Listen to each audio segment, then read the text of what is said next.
কিন্তু আমি ভাবছিলাম যে শাকিব খানই তো সেটে দেরি করে, তাহলে কি শাকিবের পরে কি নীরবে কি এরকম দেরি করছে কিনা, সংসারটাকে ঠিক রাখার জন্য একটু বউকে একটু হেল্প করতে। না, সংসার ঠিক রাখার জন্য বউকে হেল্প করার দরকার নেই, অন্য অন্য জিনিস থাকলেই হয়। আরেকটা বিষয় যে আপনার হাত ধরে কিন্তু অনেক নতুন নায়িকাও কিন্তু এসেছে। প্রথম প্রথম লুঙ্গি পরা পুরান ঢাকার একটা ছেলে, কথা বলার স্টাইলে আব্বে হালায় ক্যারেক্টার বেসড ছবি পুরো পৃথিবীব্যাপী অনেক বেশি হচ্ছে। সেটা আপনি মনে করেন টম ক্রুজের ছবি বলেন, টম হ্যাঙ্কসের ছবি বলেন, বলিউডের ছবি বলেন, তারপর তামিল বলেন, তেলুগু বলেন, মানে ধাঁধাগুলো কিন্তু এমনই হয়। আপনার প্রিয় এই কি ফল কি?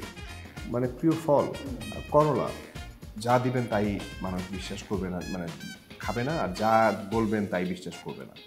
শেষবার গুগলে কি সার্চ করেছিলেন? দেখবো। সুপ্রিয় দর্শক, স্বাগত জানাচ্ছি আবারও আপনাদেরকে আমার নতুন শো স্টার গল্প, নীলিমা প্রেজেন্টস স্টার গল্পতে। আজকের অতিথি ঢাকাই সিনেমার সুদর্শন ড্যাশিং নায়ক, এবং যাকে এক নামে সবাই চেনে, যিনি একজন ব্র্যান্ড, তিনি চিত্রনায়ক, অভিনেতা নীরব। আজকের অতিথি নীরব, ওয়েলকাম করছি আজকের এপিসোডে। Thank you so much. এবং খুবই সুন্দর লাগছে আসলে। সচরাচর দেখা যায় নীরবকে অলওয়েজ দেখা যায় যে কোনো না কোনো একটা লুকে নীরব মোটামুটি সবার কাছে অন্যভাবে নিজেকে প্রেজেন্ট করে।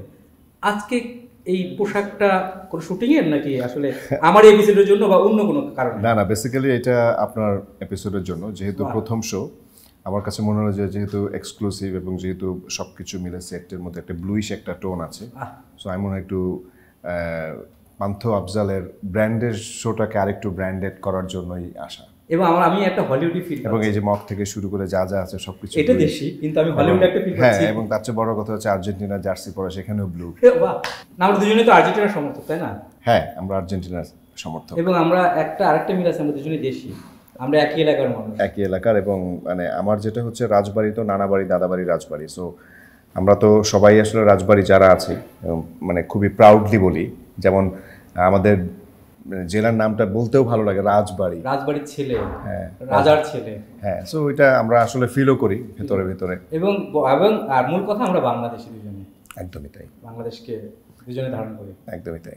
সুন্দর লাগছে না? একটা বিষয় যে আমি অনেকক্ষণ ওয়েট করছিলাম আজকে শোর জন্য, যে নীরব কখন আসবে। কিন্তু আমি ভাবছিলাম যে শাকিব খানই তো সেটে দেরি করে, তাহলে কি শাকিবের পরে কি নীরবে কি এরকম দেরি করছে কিনা, আসলে আমি বুঝতে পারছিলাম না আসলে দেরিটা কেন হলো। না, দেরিটা আসলে সব কিছু মিলেই, মানে শাকিব ভাইয়ের কাছাকাছি থাকার জন্য না। ব্যাপারটা হচ্ছে যে এই আজকে একটা দাওয়াতও আছে, সো এখান থেকে একটা ইভেন্টে যাব। সো আমার কাছে মনে হলো একবার রেডি হয়ে বের হয়ে, কারণ এখান থেকে আবার বাসায় গিয়ে রেডি হয়ে আসাটা একটু মানে ডিফিকাল্ট হবে। সো একবার এখানে এসে এখান থেকে দাওয়াতে যাব। আরেকটা বিষয় আছে, কিছুদিন আগে একটা ট্রিজার ছাড়লো গোলাপ, ফার্স্ট লুক ছাড়লো গোলাপের। সেখানে গোলাপের ক্যাপশন লেখা, গোলাপ শোভা ছড়াবে না, রক্ত ঝরাবে, এরকম একটা বিষয় ছিল। এইটা দিয়ে কি বোঝানো যাচ্ছে, মানে নীরবকে কিন্তু অন্যভাবে দেখা যাবে?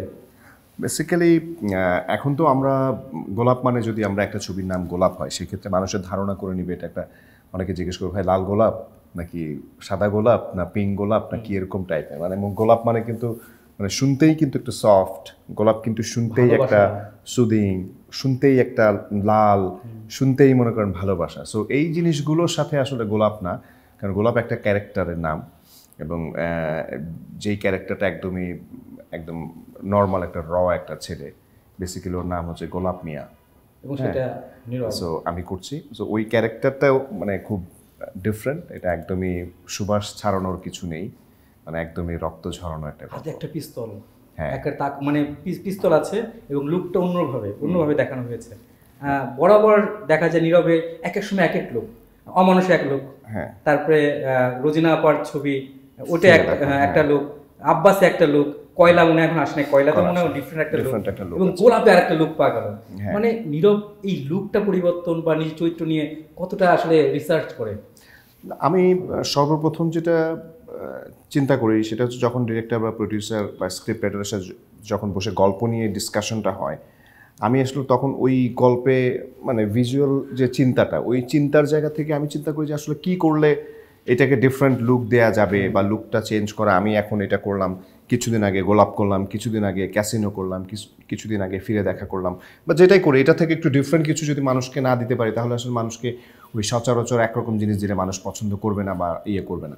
সো সেই জায়গা থেকে কিন্তু চেঞ্জের একটা ব্যাপার থাকেই। সো গল্প যখন শুনি, গল্পটাকে মনে হয় যে চেঞ্জ করার জায়গা আছে কিনা, প্লাস ডিরেক্টর উনি কীভাবে চিন্তা করছেন, প্রডিউসার কীভাবে চিন্তা করছেন, বা এখন ডিপেন্ড করছে বেসিক্যালি গল্পটা লোকেশনটা কোথায়, সেটার উপর ডিপেন্ড করেও কিন্তু গল্পের অনেক সময় হয়। আপনি মনে করেন একদম শহরের একটা গল্প, শহরের একটা ছেলে যদি মানে ফেরোসাস হয়, খুব অ্যারোগেন্ট হয়, তার কিন্তু যেই লুক, একটা গ্রামের ছেলে বা একটা মফস্বল, ওর কিন্তু ওই অ্যারোগেন্ট ফেরোসাস যে ব্যাপারটা থাকবে, ওর লুকটা কিন্তু ডিফারেন্ট হবে। প্লাস একটা যদি আমরা একদম যে ছেলেটার বাবা মা নাই, সো সেই ছেলেটার যদি রুট লেভেল থেকে উঠে আসে, তার গেট আপটা কী হবে, একটা ছেলের বাবা মা থাকলে রুট লেভেল থেকে উঠে আসলে ওর লুকটা কী হবে।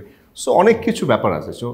সো আমার কাছে মনে হয় যে গল্পটা মানে আমাকে অনেক বেশি মানে টাচ না করলে, বা গল্পটায় যদি ক্যারেক্টারকে চেঞ্জ না করা যায়, আমি করতে চাই না আসলে, বা মজা পাই না।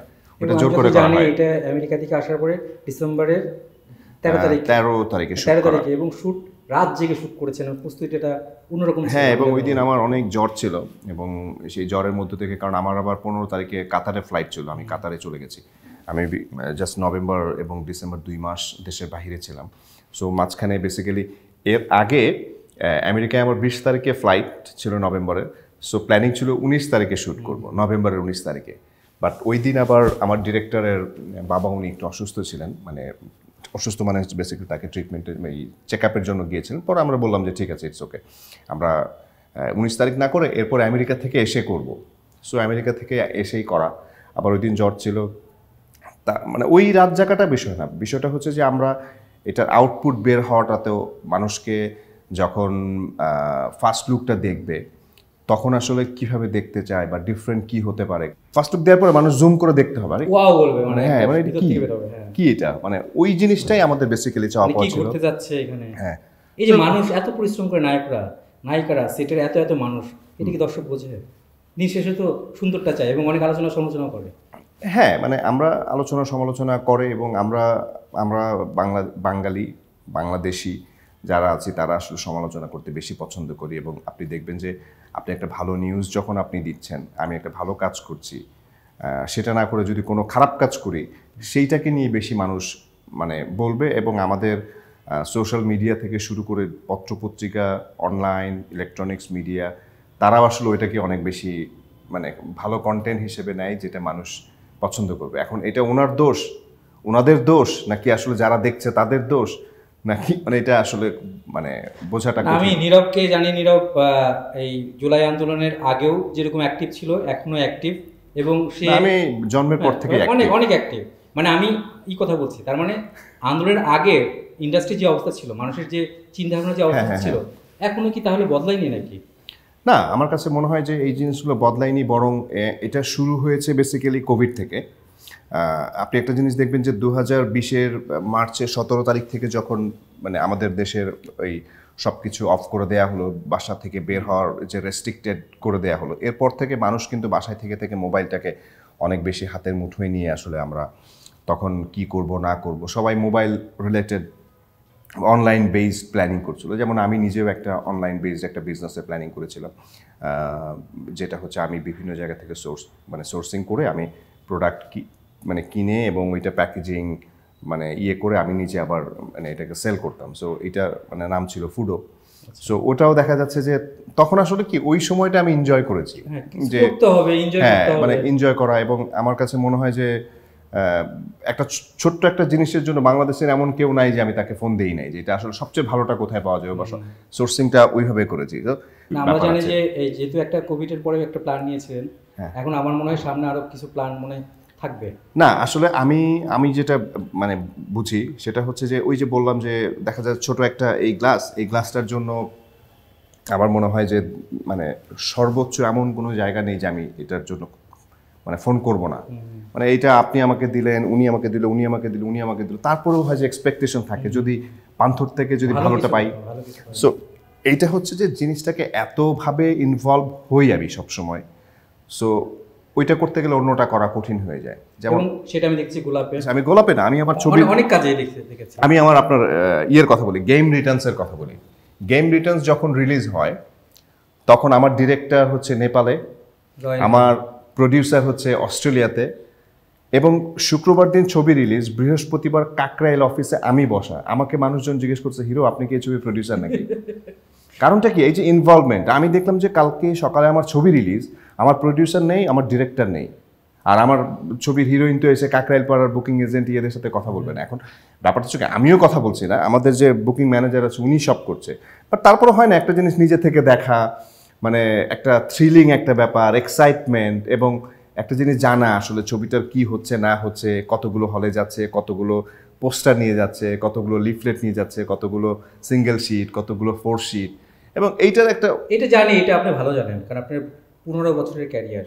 না আমি ওইটা বলছি না, আমি বলছি এই যে ইনভলভমেন্টটা, এই ইনভলভমেন্টটা আমাকে কেউ ছাড়বে না। এবং আমার প্রত্যেকটা ডিরেক্টরের সাথে এখন বিগত 5-7 বছর, আমি 5-7 বছর না, আমি বলবো যে আমার 7 বছর, আমি আব্বাসের পর থেকে আমি এমনভাবে নিজেকে ইনভলভ করতে চাই যে একদম ছবির স্টার্টিং থেকে শুরু করে এবং ছবি রিলিজের শেষ পর্যন্ত এবং তারপর পর্যন্ত থাকতে চাই, মানে প্রত্যেকটা জায়গায়। এগুলোকে একটু পণ্ডিতি বলে, বাট এই পণ্ডিতিটা করতে চাই আমরা, চাই পণ্ডিতি, এবং আমি কিছু পণ্ডিতি করবো। আমি একটা গেম শো, যেহেতু আমাদের আড্ডা দিয়ে একটু বোরিং ফিল হয়, অনেক কথা বলে ফেলছি, অনেক কথা বলে ফেলি, একটু গেম খেলে আসে। এর নাম হলো অন্ধ তীরন্দাজ।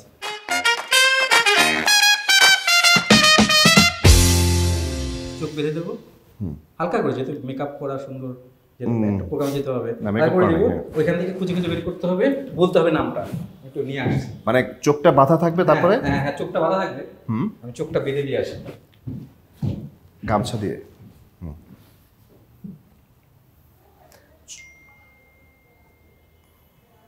চোখটা বেঁধে দিলাম, দেখা যায় না, দেখা যাচ্ছে না আসলে। অনেক ছোটকালে তো অনেক চোরাই বুদ্ধি অনেক কিছু করছি, মোটামুটি এখন একটা দেখে করা যায় কিনা। এই হলো আমাদের জিনিস, একটা ঝুড়ি। হ্যাঁ, ঝুড়ির মধ্যে অনেক কিছু আছে, এখান থেকে জাস্ট ধরে বলতে হবে যে ঝুড়ির মধ্যে হাতে নিয়ে বলতে হবে কোনটা কি আছে। হাতটা একটু আগান। হ্যাঁ, এটা ঝুড়ি। হ্যাঁ হ্যাঁ, একটা ঝুড়ি, একটা করে বলেন, নাম বলতে হবে। এটা তো ঝুড়ি না, এটা তো কলা। না উঠান, যে কোনো একটা উঠান। হ্যাঁ, বলতে হবে এটা কি। এটা শসা। ঠিক আছে, রাখেন। কোথায় রাখবো? বাম পাশে, এখানে। হ্যাঁ হ্যাঁ, আচ্ছা। তারপরে এইটা পারবো না পরে, শুধু শুধু বলে মানুষ হাসাহাসি করবে। এটা পরে বলবো। এটা হচ্ছে বেগুন। বাহ, বাইগুন। এটা কি? এটা হচ্ছে লায়ন। বাহ, খুব সুন্দর। তারপরে এটা পারবেন আমার দেশের মানুষ না, কিন্তু এটা হচ্ছে এই জায়গাটার কারণে বলে ফেলেন, একটা বলে ফেলে সমস্যা। টমেটো হতে পারে, মানে বাট কাঁচা টমেটো হয়েছে। তারপর কাঁচাও ঠিক মতো বলতে হচ্ছে, মানে দেখছেন দর্শক? না মানে এটা তো বেল। বাহ, এটা দেখে বলতে পারেন কিনা, রান্নাঘরে কাজ করছেন তো আপনি? এটা শালগম। বাহ, এটা মূলা। না, মূলা না, এটা তাহলে পারবো না। আচ্ছা, আরেকটা এখান থেকে যে কোনো একটা। এটা হচ্ছে টাইগার, রয়্যাল বেঙ্গল টাইগার। আচ্ছা, এইবার জাস্ট আমি চোখ খুলে দিচ্ছি, একটু পরে আমি এনে ঝুড়িটা রাখছি, চোখ খুলে দিই। এবার দেখেন ঠিকঠাক মতো পারছেন কিনা। হ্যাঁ, এটা পারছি। এটা শালগম বলছিলাম না?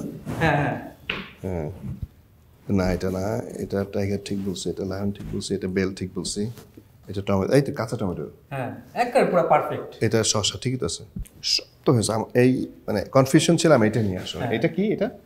এটা বলেন তো এখন। এটা হচ্ছে চিচিঙ্গা না, এটা ধুন্দুল।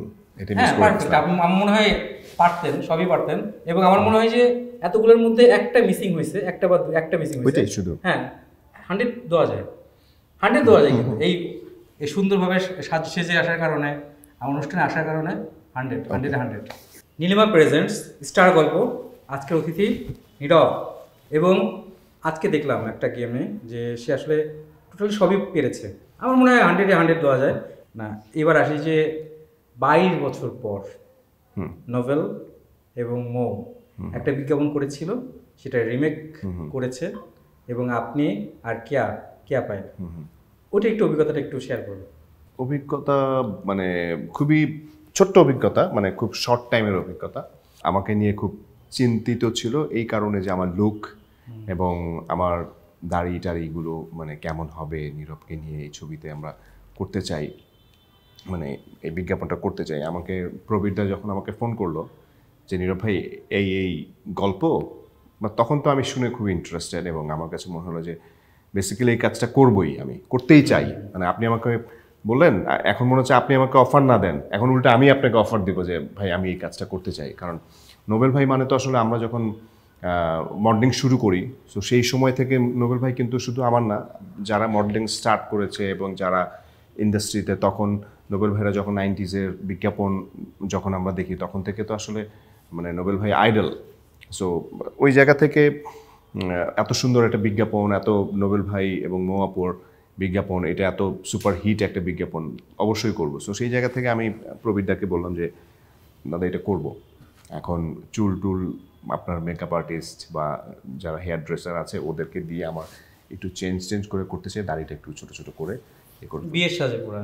হ্যাঁ মানে সো মানে আপনি জানেন যে বাংলাদেশে না, পৃথিবীর যত মেহেদির বিজ্ঞাপন ওই ঘুরে ফিরে একই রকম, মানে কনসেপ্ট আসলে ওরা ডিফারেন্ট কিছু চায় না। এবং ক্লায়েন্ট যারা আছে তারা মনে হয় একই টাইপের একই টেস্টের মানুষ, যেই কারণে বিজ্ঞাপনগুলোও ওরকম দেখতে পছন্দ করে, এক্সপেরিমেন্টাল কোনো কিছু করতে চায় না। বাট সো ওই সেই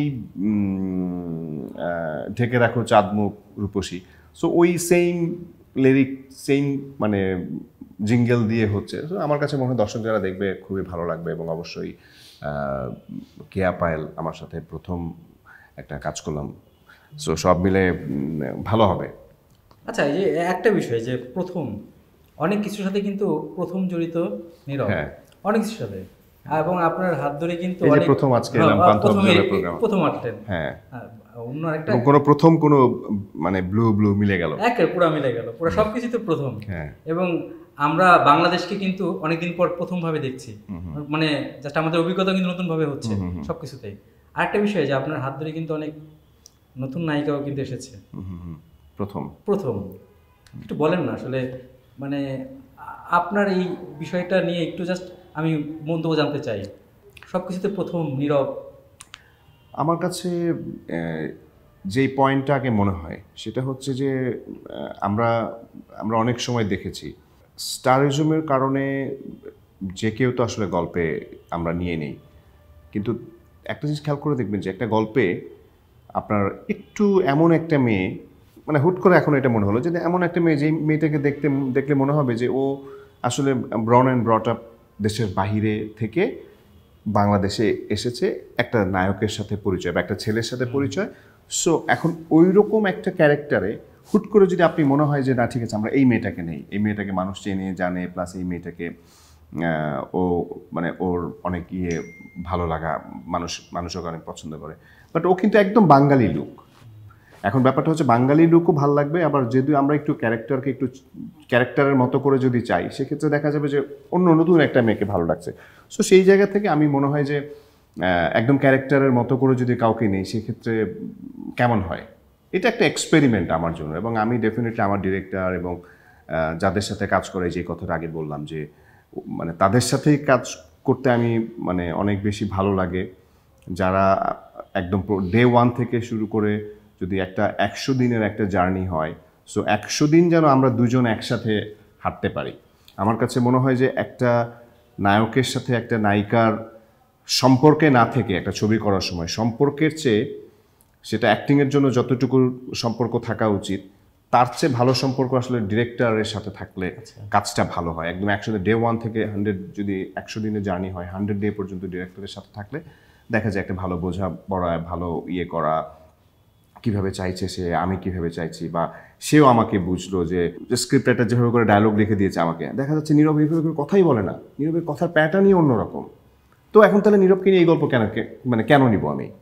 অথবা যদি আমি নেই, ঠিক আছে এই গল্পটাকে নীরব মানে স্ক্রিপ্টটা পড়েন ভাই আপনি প্লিজ, ভাই এইটা আপনার মতো গল্প না কিন্তু ভাই, আপনি স্ক্রিপ্টটা পড়ে আপনি চেঞ্জ করে দেখেন, অথবা চেঞ্জ করতে পারবেন কিনা যদি আপনি 10-12 দিন প্র্যাকটিস করেন যে হবে, নাহলে আমরা একটা কাজ করবো, আমরা ক্যারেক্টারই চেঞ্জ করে ফেলবো, আমরা মানে গল্প মানে কথা বলার স্টাইলটাকে চেঞ্জ করে ফেলবো। সো অনেক কিছু আছে আমার কাছে মনে হয় যে ভালো লাগা, এবং মনে করেন হয় আপনি ক্যারেক্টারের মতো আপনাকে নিয়ে করতে হবে, অথবা ক্যারেক্টারকে পুরো ভিতরে নিয়ে আসলে ওইটাকে ওই পানি দিয়ে গুলিয়ে খেয়ে ফেলতে হবে। সো এখন আমরা যেটা হয় যে দেখি ক্যারেক্টার বেসড ছবি পুরো পৃথিবীব্যাপী অনেক বেশি হচ্ছে।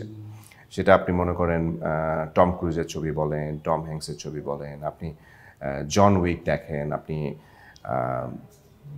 লিওনার্দো ডিক্যাপ্রিওর ছবি দেখেন, তারপরে এখন লিওনার্দো ডিক্যাপ্রিও যদিও ওদের ছবিগুলো ওদের মতোই, ডেফিনেটলি ওদের ছবিগুলো ওদের মতোই হবে, কালচারাল একটা ব্যাপার এইটা। তারপরে মনে করেন আপনি ইন্ডিয়ান মানে বলিউডের ছবি বলেন, তারপর তামিল বলেন, তেলুগু বলেন, এই ছবিগুলো কিন্তু এখন গল্প নির্ভর।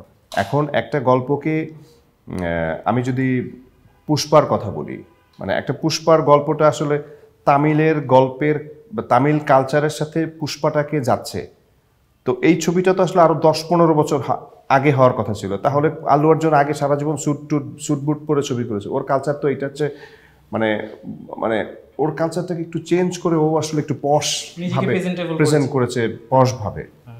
তো এখন কেন মানে একদম ওদের যে কালচার, কারণ আপনি যদি চেন্নাই বা সাউথে আপনি গেছেন, মানে ওদের কিন্তু পুরো জিনিসটা অনেক পুরো কালারফুল।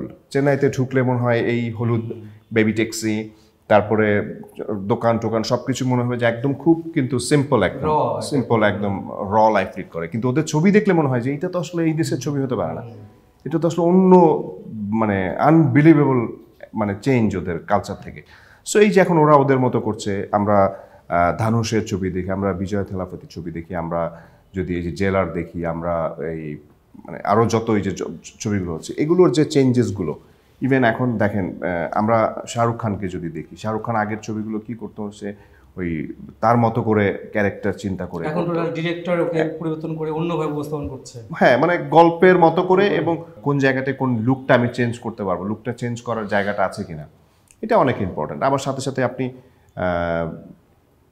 রণবীর কাপুরকে দেখেন, এই যে অ্যানিমেলের মতো ছবি করছে। তারপরে আমাদের দেশে আপনি শাকিব খানের কথা চিন্তা করেন, শাকিব ভাই মনে করেন এই যে প্রিয়তমা বা তুফান, আপনি না আমি যেগুলো মানে দেখা সেগুলোর কথা বলছি, এই যে চেঞ্জেসগুলো এগুলোই আসলে এখন অডিয়েন্স পছন্দ করে আর কি। প্লাস ও ডেফিনেটলি গোলাপ বলেন বা একটা আমার প্রথম প্রয়াস ছিল আব্বাস, সো ওই জায়গাগুলো থেকেও কিন্তু একটা আব্বাসের ক্যারেক্টার করাও কিন্তু এটা একটা মানে অনেক বড় একটা এক্সপেরিমেন্ট। কারণ আপনি নিজেকে, আপনি একটা নায়ক, আপনি এখন সারা জীবন স্যুট বুট পরে থাকবেন, এবং আগের তো এমন একটা সময় ছিল যে নায়ক মানে হচ্ছে সেই মনে হয় রাতে স্যুট বুট পরে ঘুমায়, ঘুমানোর সময় মনে স্যুট টুট পরে ঘুমায়, এবং নায়করা সবসময় ক্লিন শেভ করা থাকবে, খুব ফিটফাট থাকবে। সো এখন কিন্তু ওই ধারণা নেই। সো ওই সময়ে 2017-তে যখন মানে আব্বাসের গল্পটাই বারবার কেন আসে, কারণ তখন ওইটা কিন্তু একটা দেখা যাচ্ছে একটা লুঙ্গি পরা একটা ক্যারেক্টার, লুঙ্গি পরা পুরান ঢাকার একটা ছেলে, কথা বলার স্টাইলে ওই আব্বে হালায়, হ্যাঁ এই যে কথাগুলো, সো ওগুলো কিন্তু এক্সপেরিমেন্ট ছিল।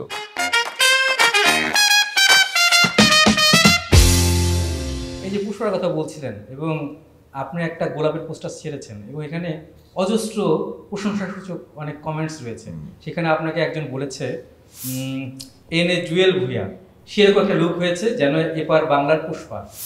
এই যে আপনাকে কমেন্টস করেছে, মানে গোলাপ, খান সাহেব লিখেছে খেলা হবে, তারপরে বলেছে গোলাপ তো জেলে যতটুকু জানি, গোলাপ তো জেলে যতটুকু জানি, আচ্ছা মানে ওটা অন্য কথা বলছে, এরকম অনেক কমেন্টস করছে, শুভকামনা জানাইছে। তার মানে সবই কিন্তু পজিটিভ আপনার। হ্যাঁ, এবং আমার যেটা মনে হয় যে আমাদের যে প্ল্যানিংটা, সেই প্ল্যানিংটা একদমই সাকসেস। কারণ আমরা ওই যেই গল্পটা বলছিলাম যে 13 তারিখ শ্যুট করার পরে এই পোস্টারের আগে কিন্তু আরও 4-5 রকম পোস্টার মানে ফার্স্ট লুকের প্ল্যানিং হয়েছে। বাট আমরা ডিরেক্টর, আমি, আমাদের যে ডিজাইনার ছিল দিদার, ওরা সবাই মিলে যে প্ল্যানিংটা মানে করা, এবং এই 4-5 রাত না ঘুমানো, কারণ প্রবলেম ছিল আমাদের যে দিদার, ও একটা জব করে, সো জব করে ও রাতের বেলা কাজ করা শুরু করে। আবার দেখা যাচ্ছে ভাইয়া আমি আসছি, এসে শুরু করতেছে রাত 3টার সময়, 4টার সময়, 5টার সময়, ভাইয়া দেখেন কি হয়েছে। পরে আমরা আবার বসে একটা গ্রুপ কলে কথা বললাম যে এইটাকে এই চেঞ্জ করা, ওই করা, চেঞ্জ করা যায় কিনা। সো এটার একটা মানে ম্যাসিভ একটা আমরা সময় দিয়েছি এবং এইটারই আউটপুট বেসিক্যালি এটা। এবং আমার কাছে মনে হয় যে আমরা মানে আমাদের জায়গা থেকে আমরা 100% সাকসেসফুল। আরেকটা ছবি দিয়েছিলেন যে আপনার সহধর্মিণীর সাথে ডিসেম্বর 27 তারিখে 2024, smile of happy 3650 day with Tasfia Taher. হ্যাঁ 10 বছর আমাদের পুরো। আপনি এই ছবিতে অনেক প্রশংসা করেছে অনেকে যে মাশাআল্লাহ হ্যাপি অ্যানিভার্সারি ভাই, ঠিক আছে হ্যাপি অ্যানিভার্সারি। দুই একজন একটু সমালোচনা নেগেটিভ বলেছিল কিছু বিষয় নিয়ে। আপনি এদেরকে এই কমেন্টসে আপনি কি বলবেন যে এই কমেন্টসগুলো আপনার কাজের গতিকে কতটুকু বাড়িয়ে দেয়, ভালোবাসাটাকে কতটা বাড়িয়ে দেয় এই ভক্তদের? কাজের জায়গাটায় আসলে আমি কখনোই ফ্যামিলিকে আনি না, এবং আমার কাজের জায়গাটার সাথে ফ্যামিলি রিলেটেড সেটা আমার সাথে, বাট আমার কাজের হচ্ছে অডিয়েন্স বা আমার ভালোবাসার মানুষ যারা আছে তাদের সাথে। কাজের জায়গাটায় আমার অডিয়েন্সের সাথে আমার মানে কমিটমেন্ট আমি করতে চাই যে আমি 100% দিতে চাই, 100% কাজ করতে চাই, 100% ডেডিকেশন থাকতে চাই, 100% এফোর্টটা দিয়ে যেই কাজটা করলে তারা পছন্দ করবে এটা যেন 100% থাকে। সো তাদের প্রতি 100% একটা যেই ভালোবাসা এটা থাকছে। বাট ফ্যামিলিটা ফ্যামিলি আমার কাছে মনে হয় যে তারপরেও এটা আমাকে ইন্সপায়ার করে যে তাও বেশি না, আবার মানে করে না তাও না, বাট এটা একটা লাইফের পার্ট।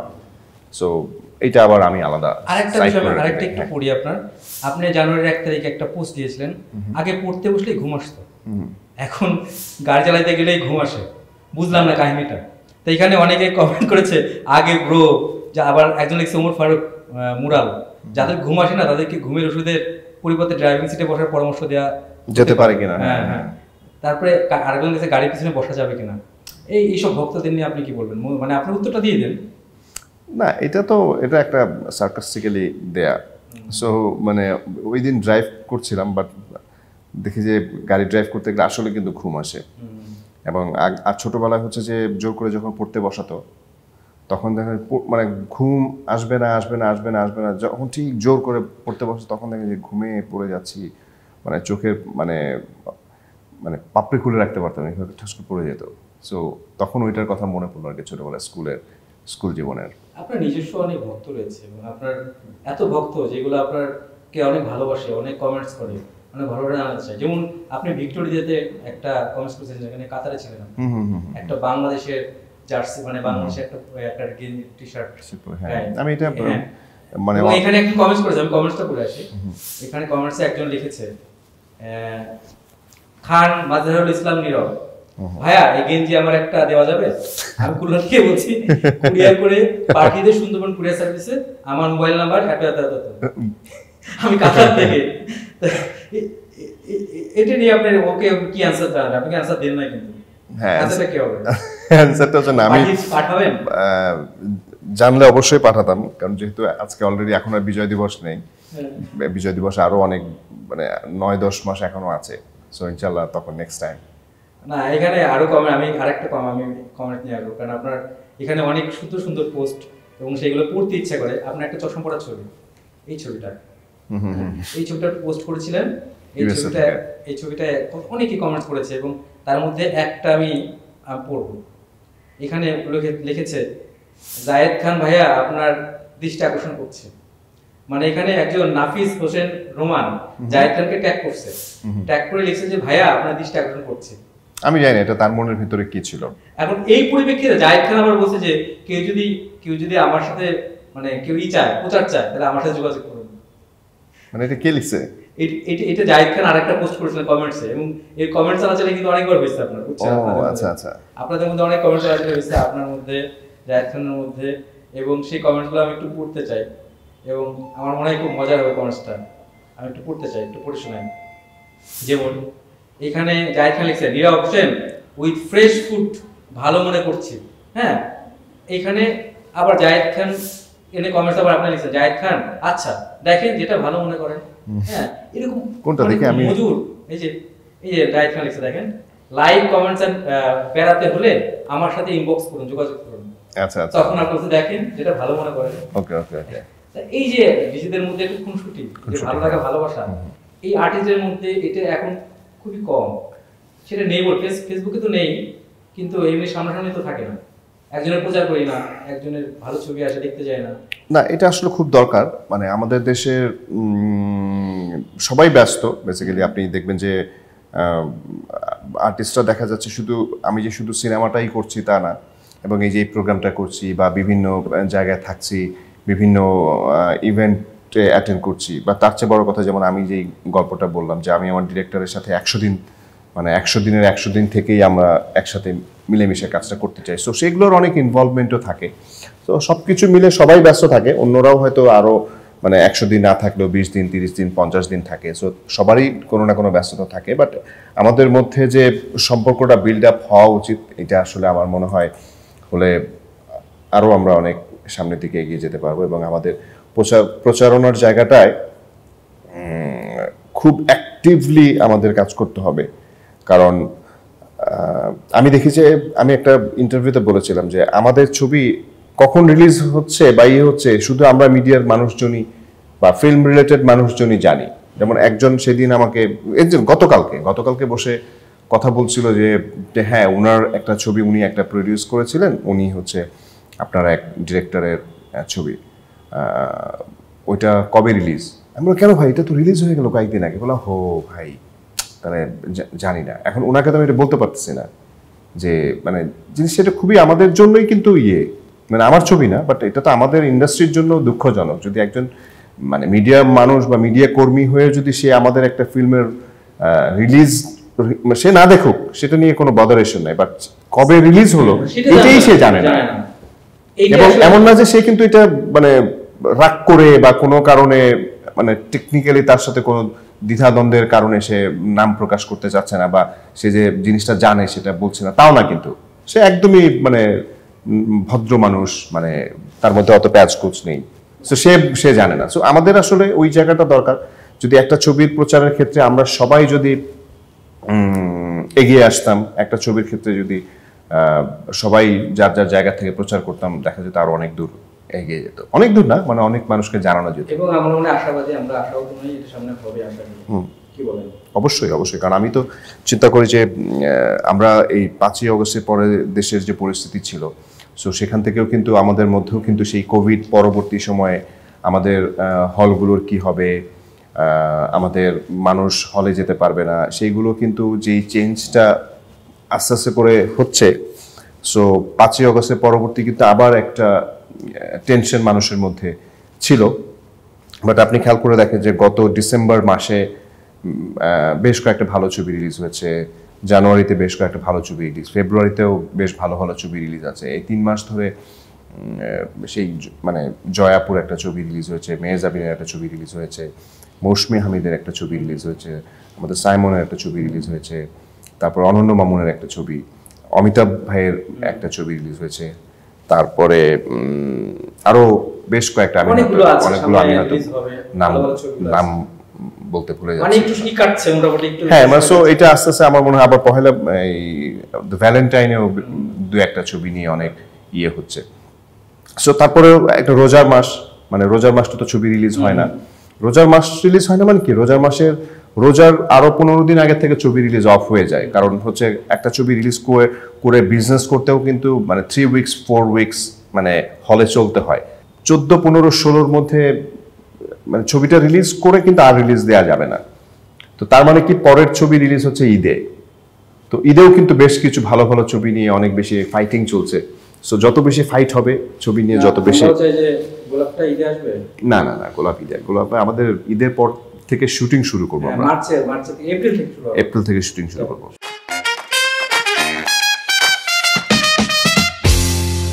আমরা ধাঁধায় চলে যাই। আমি জানি আপনার আইকন ভালো, আমি কয়েকটা জিজ্ঞেস করি, আমার মনে হয় উত্তরটা পারবেন। আমি ধাঁধা খুব খারাপ। আপনি ধাঁধাই কারো ফেলান না আর নিজেও ধাঁধাই পড়েন না, আজকে দেখি ধাঁধাই ফেলাই। গায়েতে কণ্টকাবৃত সজারু সে নয়, মানুষে পেলে গন্ধ তখনই ছেদ হয়। গায়েতে কণ্টকাবৃত মানে কাটা, সজারু সে নয়, সজারু তো কাটা থাকে, মানুষের পেলে গন্ধ তখনই ছেদ হয়, ছিদ্র হয়। না, এই ব্যাপারে আমি এসব ব্যাপারে খুব খারাপ। আমি কিছু আসলে আমার মানে হয় না যে এটা শুনে কিছু একটা মাথায় আসবে, এইটাও আসতেছে না। মানে খুব সোজা, কিন্তু মানে ধাঁধাগুলো কিন্তু এমনই হয় যে আরে আপনার প্রিয় এই কি ফল কি মানে প্রিয় ফল করলা। করলা ফল? হ্যাঁ, করলা। আমার প্রিয় ফল করলা। আচ্ছা, এখন এটা শুনে মনে হচ্ছে কি যে ওই করলার কথা মনে পড়ছে। এখন এটা দেখা যায় করলার সাথে মিলবেই না। আচ্ছা, না এটা কাঁঠাল। কাঁঠাল, ও কাঁঠালের জাতীয় ফল। হ্যাঁ হ্যাঁ, তো করলাও তো হতে পারে না? করলাও হতে পারে, কিন্তু এটা তো করলা তো ওরকম না। মানে মানুষের গন্ধ পেলে তখনই ছেড়ে, মানুষের যদি আপনার গন্ধটা আসে তখন সেটাই আপনার করলার গন্ধ তো অনেক মানে মানে অনেক মানে তীক্ষ্ণ। আচ্ছা, এই জন্য আমার প্রিয় ফল। আপনি দেখি এটাকে নাম্বার দেওয়া যায় কিনা দেখি। মাটির বুকে জন্ম তার, পরে সাদা শাড়ি, তরকারি স্বাদ বাড়ানো তার বাহাদুরি। মাটির বুকে জন্ম তার, পরে সাদা শাড়ি, তরকারি স্বাদ বাড়ানো তার বাহাদুরি। ওটা দিলে তরকারি স্বাদ বেড়ে যায়। মানে মূলা, রসুন। আচ্ছা, এই জিনিসগুলো অন্য কোনো ধাঁধা দিয়ে মানে ধাঁধা আমাকে দিয়ে হবে না। এতটুকুন ঘরখানি চুনকাম করা, কোন মিস্ত্রি সাধ্য নাই ভাঙ্গা আবার করা। কি এটা আমি জানি না। ঝিনুক, শামুক। এটা দেখবেন উপরে সাদা, হ্যাঁ, কিন্তু এটা ভাঙ্গা আর গড়ার কোনো সাধ্য নাই কোন মিস্ত্রির। ওটা ওরকমই ঝিনুক গুলো। আর একটা দিন, এটা আপনি মনে পারবেন না? আমি কোনোটাই পারবো না, আমি আগে থেকে বলে দিলাম। আরে না, এভাবে বললে হবে নাকি? একটা তো পারবেন। কান নাই, মাথা নাই, পেট ভরে খায়, কাম নাই কাজ নাই, মাথা নিয়ে ঘুমায়। কাম নাই কাজ নাই, মাথা নিয়ে ঘুমায়। যাই না, সোজা রে ভাই, বালিশ। আচ্ছা, মাথা নিয়ে ঘুমায় আর কি। লাস্ট একটা দেখি আমরা এটা পারবেন। একটা পারবো না, আগে থেকে বলে দিলাম এগুলো। আন্ধার করে থাকি আমি, নাড়াচাড়া করি, একটুখানি খাবার পেলে খাবলে তাকে ধরে। যাই কি হবা? আন্ধার ঘর মানে ভিতরে থাকে, আবার দিনের বেলা তো আলো তো থাকে। হ্যাঁ, দিনে হা করলে তো আলো হয়ে যায় না। দিনে আপনি সব তো অন্ধকারের ভিতরে থাকে, থাকে তো অন্ধকারের ভিতরে, টোটালটা অন্ধকার। আবার একটু খাবার পেলে তাকে কিন্তু খাবলে ধরি আমরা। আচ্ছা, আচ্ছা, আমরা আজকে পারবো না, আরেকদিন তো পারবো না, অন্য দিনে পারতে চাই না। কারণ আমার মনে হয় যে ওই যে বালিশের যে উদাহরণটা দিলেন আপনি, যে ওই কাজ নেই কাম নেই, সো আমার আসলে কাজ নেই কাম নেই তা না, আমার কাজ আছে, অনেক কাজ ইয়ে আছে। সো এটা নিয়ে, এটাতে ব্রেন না খাটিয়ে আমরা অন্য জায়গায় যদি ব্রেন খাটাই, আমাদের জীবনে আরো অনেক কিছু করা সম্ভব। এটা আমরা নিলাম। এবং আমি দর্শকদের বলি, আপনার নায়ক যেটা বলেছেন যে কাজে থাকতে হবে, অলওয়েজ কাজে থাকতে হবে। ট্রু। একটা যে আমরা চা খেতে কফি খেতে খেতে বলছিলাম একটা কথা, যে কিছু কিছু খবরে নিউজ হয় সাকিবের পরে কে নায়ক, সাকিবের পরে কে যে নির্দিষ্ট করে দেয়। আপনি কি বলবেন, সাকিবের পরে কি নায়কের অভাব? অনেকগুলো নায়ক তো আছে, আপনার মন্তব্য কি? সাকিব খানের পরে কি নায়কের অভাব, নায়ক কি নেই? না, সাকিব ভাইয়ের পরে তো মানে যারা আছে তারা তো সবাই সাকিব ভাইয়ের পরে, সাকিব ভাইয়ের আগে তো কেউ নেই। পরে কে টার্গেট? এখন আইফা অ্যাওয়ার্ডে করণ জোহর শাহরুখ খানকে জিজ্ঞেস করলো যে আচ্ছা ভাই, আপনি যে মানে হিন্দিতে বলছে, আমি তো আর এরকম না, হিন্দিতে তাকে জিজ্ঞেস করলো যে ভাইয়া, আপনি যে মান্নাতে থাকেন, হ্যাঁ, কিন্তু আপনি কোনো চাইলে তো অনেক মানে পৃথিবীর যে কোনো জায়গায় যত টাকা দরকার হোক তত টাকা দিয়ে আপনি তো অ্যাপার্টমেন্টে থাকতে পারেন, সো থাকেন না কেন অ্যাপার্টমেন্টে? তখন শাহরুখ খান হেসে উত্তর দিয়েছে যে আমি আসলে চাই না যে আমার উপরের কেউ থাকুক। এটাই বাস্তব। হ্যাঁ, মানে শাহরুখ খান চায় না তার উপরে কেউ থাকুক। সো সাকিব ভাইয়ের পরে, সাকিব ভাই তো উপরেই, মানে সাকিব ভাইয়ের পরে তো সবাই। সো মানে আগে পরে আসলে মানে পরের গুলোর হিসেব করে লাভ নেই। আমরা সবাই এখন মানে সবারটা আমি জানি না, বাট আমি আমার জায়গা থেকে আমার কম্পিটিশনটা আসলে নিজের সাথে, আমার কম্পিটিশনটা মনে হয় যে কখন একটা আব্বাস করলাম, কখন একটা আব্বাস থেকে পরবর্তী যে ছবিটা করলাম সেটা আসলে আব্বাসকে ক্রস করতে পারলাম কিনা, তারপরে আমি ক্যাসিনো করলাম, ক্যাসিনোটাকে পরবর্তী ছবি থেকে মানে বিট করতে পারলাম কিনা, সো আমার অ্যাক্টিংটা নিজের সাথে নিজের অ্যাক্টিংটাকে আসলে ভালো করতে পারলাম কিনা, এইগুলো নিয়ে আসলে আমার অনেক কম্পিটিশনটা নিজের সাথে নিজের। অনেকে বলে যে ওটিটিতে ফিল্মের নায়করা চাহিদা কম, বিশ্বাস করেন? আমি জানি না, আমি আসলে ওটিটি নিয়ে আমার অত বেশি ইয়ে নাই তো, মানে ওই ধাঁধার মতো, মানে আমি আসলে আমি ফিল্মে আসলে সময় দিয়ে অন্য বিষয়গুলো নিয়ে, কারণ যেই জিনিসটায় থাকে ওই জিনিসটাকে মানে আমি খুব মানে রপ্ত করে কাজ করতে চাই। না, আইডেন্টিটি একটাই সেটা না, বাট ভালো করতে চাই। এবং আমার মনে হয় যে আরো বেশি মানে এখানে অনেক কিছু দেয়ার আছে, অনেক কিছু জানার আছে, অনেক কিছু করার আছে, তো সেই জায়গাটা আগে করি। ইন্ডাস্ট্রিতে কি কাজের চেয়ে শো অফ বেশি কি মনে করেন? থাকেই, আছে। আচ্ছা, এই যে মহারথী সিনেমা শেষ হয়ে যায়, এটা নিয়ে আপনার মন্তব্য কি? না, এটা আসলে শেষ হয়ে যায়, এটা তো মনে করেন অনেকভাবে আপনি দেখছেন যে শেষ হয়ে যায়, বাট এটা কিছু কিছু মানুষ আছে যারা কিন্তু আসলে সত্যিকার অর্থে মানে ভালো ইন্টেনশন নিয়ে কিন্তু মহরতটা করে। কারণ আপনি মনে করেন একটা মহরত করলে যে এই টাকাটা খরচ হয়, হুট করে কিন্তু একটা মানুষ এই টাকাটা খরচ করার দরকার নাই কিন্তু, সো সে অন্যভাবেও কিন্তু করতে পারতো, বাট হয় কিছু একটা ঝামেলার কারণে কারোর সাথে কথা কাটাকাটি, প্রডিউসার, ডিরেক্টর, হিরো, হিরোইন, অন্যান্য কো আর্টিস্ট, সেগুলো আসলে খুব দুঃখজনক। আর তারপরে যেগুলো আপনি যেগুলোকে মিন করছেন বা যেগুলো আসলে শুরু হয় শুধুই মহরত করার জন্য, ওগুলো তো আসলে খুবই বাজে। হ্যাঁ হ্যাঁ হ্যাঁ, কারণ তাও বাট এখনো কিন্তু অনেক কম সেগুলো, কারণ মানুষকে আপনি এখন মানে যা দিবেন তাই মানুষ বিশ্বাস করবে না, মানে খাবে না, আর যা বলবেন তাই বিশ্বাস করবে না। আপনাকে বলি, যেহেতু এখন আপনি যে ইন্ডাস্ট্রি থেকে বিলং করছেন, ফিল্ম ইন্ডাস্ট্রি, সেখানে নায়ক নায়িকারা কিন্তু ফিল্মের চেয়ে শোরুম উদ্বোধন, অ্যাওয়ার্ড শো অংশগ্রহণ, আবার তারা কিন্তু বিভিন্ন রকম ব্র্যান্ড এন্ডোর্সমেন্ট, বিভিন্ন রকম কাজে বেশি খুশি থাকে। তাদের কাজ কি এটা, নাকি তাদের মূল যে কাজ এটাই কনসেন্ট্রেশন করা উচিত? না, অবশ্যই মানে এটাকেও পজিটিভলি দেখতে হবে, কারণ ব্যাপারটা হচ্ছে দেখবেন যে আপনি বড় একটা কোম্পানির এন্ডোর্সমেন্ট হোক বা একটা কোনো কর্পোরেট শো হোক, একটা বড় কোনো ইভেন্ট হোক, সেটা ঢাকা এবং ঢাকার বাইরে বা দেশের বাইরে যেসব প্রোগ্রামগুলো হয়, এইগুলোতে দেখবেন যে কখন মানে যখনই কোনো আর্টিস্টকে নেওয়া হয় তখন কিন্তু সেগুলো ফিল্ম থেকে নেওয়া হয়। হ্যাঁ, সো মানে ফিল্মের মানুষদেরকে এটা একটা ট্রেন্ড, কারণ আপনি ফিল্মের মানুষ কিন্তু মানে ওয়ার্ল্ড ওয়াইড কিন্তু সবাই মানে চেনে জানে, ওই দেশের কালচারটাকে রিপ্রেজেন্ট করে ফিল্ম। বাট এখন নাটক থেকেও অনেক ভালো ভালো অনেক বড় বড় স্টাররা আসছে, অনেক কাজ করছে, তারাও কিন্তু এখন অনেক দেশের বাহিরে অনেক শো করছে এবং তারা খুবই রেসপেক্টের সাথে তাদেরকে ওয়ার্মলি তাদেরকে রিসিভ করছে। সো এই যে এখন নাটক সিনেমা মিলে যে একসাথে কাজ করা এবং একসাথে এই যে প্রমোশনগুলো, এন্ডোর্সমেন্ট বা ইয়েগুলো একসাথে হচ্ছে, এটাও ভালো তো, ডেফিনেটলি পজিটিভলি, ডেফিনেটলি। অনেক কথা হলো, আমরা শেষের দিকে প্রায়। আমি জানি আপনার সাথে কথা বলে শেষ হবে না, এবং খুব ভালো লাগছে, আনন্দ লাগছে যে এতদিন পর একটা দেশি মানুষের সাথে কথা বলতেছি। হ্যাঁ, এবং পুরো আমার ছাড়া দেশের ভাষায় কথা বলে ভালো লাগতো। না, আমি পারি না। না, আমি কবা, ঠিক আছে, এবা কেবা ভাষা। আচ্ছা, আমি একটা লাস্ট যেটা যাচ্ছে র‍্যাপিড ফায়ার।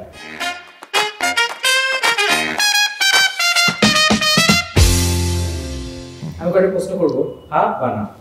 আমি জানি পারবেন। চা, কফি না মদ? কফি। বাড়ি কই? বাড়ি কই? বাংলাদেশ। বাংলাদেশ। এখানে আসছেন কেন? বেড়াতে। আপনি কাকে বেশি আদর করেন? কাকে?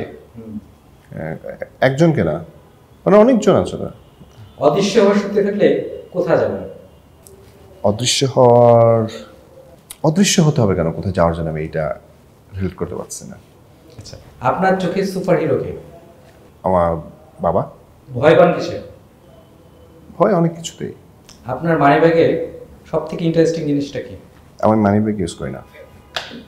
আচ্ছা, hot or cold? Coffee, hot coffee. Coffee না, আপনি হট না কোল্ড? আমি খুব কুল। আচ্ছা, শেষবার গুগলে কি সার্চ করেছিলেন? দেখবো, দেখে বলতে হবে। ওই যে আমাদের নিউজটা। আচ্ছা, গোলাপি নিউজ। আচ্ছা, শেষ কার সাথে ডিনার করেছেন? গতকাল রাতে করেছি, বাট আমি একা, বাট আমার আগে আমার বউ খেয়ে ফেলেছিল, সো আমি একাই ডিনার করেছি। শেষবার কাকে কল করেছেন? আপনাকে। আচ্ছা, প্রিয় খেলা? ক্রিকেট। সোনা না রূপা, কোনটা পছন্দ? মানে কোনটা পছন্দ? না, মানে কালারের দিক থেকে অবশ্যই গোল্ড। কোন প্রোডাক্টের প্রমোশন কখনোই করবেন না? এটা এখন আসে নাই, যেগুলো আসছে সেগুলো তো হ্যাঁ বলছি। আচ্ছা, লাস্ট প্রশ্ন, সবথেকে প্রিয় পোশাক কোনটি? ফুল স্লিভ শার্ট আর জিন্স। অনেক ধন্যবাদ। সুন্দর করে আমাদের প্রত্যেকটা পর্বের আমরা যেভাবে কথা বলতে চেয়েছিলাম বা আড্ডা দিতে চেয়েছিলাম, স্টার গল্পে স্টারকে নিয়ে যে আড্ডাটা দেওয়া হয়, যেহেতু আপনি স্টার আমাদের, আমরা চাই স্টারকে খুব সুন্দর করে শুদ্ধভাবে উপস্থাপন করাটা। সেটা আপনাদের মনে হয়েছে মেবি, কেমন লেগেছে আপনার? খুব ভালো, এবং আমার কাছে মনে হয় একদম এটা আসলে মনে হচ্ছে কোনো চ্যানেল বা কোনো কিছু নেই, এটা এমনি বসে বসে ইন্ডাস্ট্রির, হ্যাঁ ঘরোয়া ইন্ডাস্ট্রির গল্পগুলো আলোচনা করা খুবই সুন্দর। এবং আমি খুবই আনন্দিত যে আমার ডাকে এসেছেন এবং এই স্টার গল্পের এই জায়গাটাকে ঋদ্ধ করেছে, সুন্দর করেছে। মানে ডাকটা আসলে শুধু পান্থ আফজাল না, ডাকটা রাজবাড়ি, মানে রাজবাড়ি জায়গাটা সবচেয়ে বেশি ইমোশন। এবং মনে করেন আমি যখন কাতারেও গেলাম, কাতারে গিয়ে যখনই মানে 10 জন যদি থাকে, সো 10 জনের মধ্যে যদি একজন এসে বলে যে আমার বাড়ি রাজবাড়ি ভাই, তখন কিন্তু ওর প্রতি আমার মানে যতই বাকি 9 জনের সাথে আমার আগের থেকে পরিচয় থাকুক বা ইয়ে থাকুক, সো রাজবাড়ির একটা মানে ইয়ে থাকবে। এবং দেখা যায় সকালবেলা উঠে মানে 10 জনই আমাকে, ওই 10 জন থেকে 5 জন কল করলো, আমি প্রথম কলটা ওকেই ব্যাক করব। না, আমি খুবই খুশি। আপনার ভক্তদের উদ্দেশ্যে যদি কিছু বলেন। ভক্তদের উদ্দেশ্যে অবশ্যই আপনারা হলে গিয়ে ছবি দেখবেন। আমাদের বাংলা চলচ্চিত্রের যেই ছবিটাই হোক, সেই ছবিটা হলে গিয়ে দেখবেন। এবং আমরা যত কষ্ট করে শুটিং করি, যত বৃষ্টিতে ভিজে শুটিং করি, যত রোদে পুড়ে শুটিং করি, কোনো কষ্টই কষ্ট না যখন আপনারা হল ভর্তি মানুষ হলে গিয়ে ছবি দেখেন এবং আমাদের চলচ্চিত্রের সঙ্গে থাকবেন। এবং আমরা আপনাদেরকে চাই আসলে। ধন্যবাদ নীরবকে আসার জন্য। অনেক অনেক শুভকামনা থাকলো, সামনের পথগুলো আরও মসৃণ হোক, সুন্দর হোক। এবং ধন্যবাদ শ্রোতাদের যারা এতক্ষণ আমাদের সাথে ছিলেন, আমার সাথে নীরবের সাথে ছিলেন। আপনারা থাকলে আসলে আমরা কিছুই না। আমাদের এই স্টার গল্পে আপনারা নিয়মিত কানেক্টেড থাকবেন সেই আশা করি। নিজেকে যত্নে রাখবেন, সুস্থ থাকবেন, অবশ্যই ভালো থাকবেন, দেশকে সুন্দর রাখবেন। খোদা হাফেজ।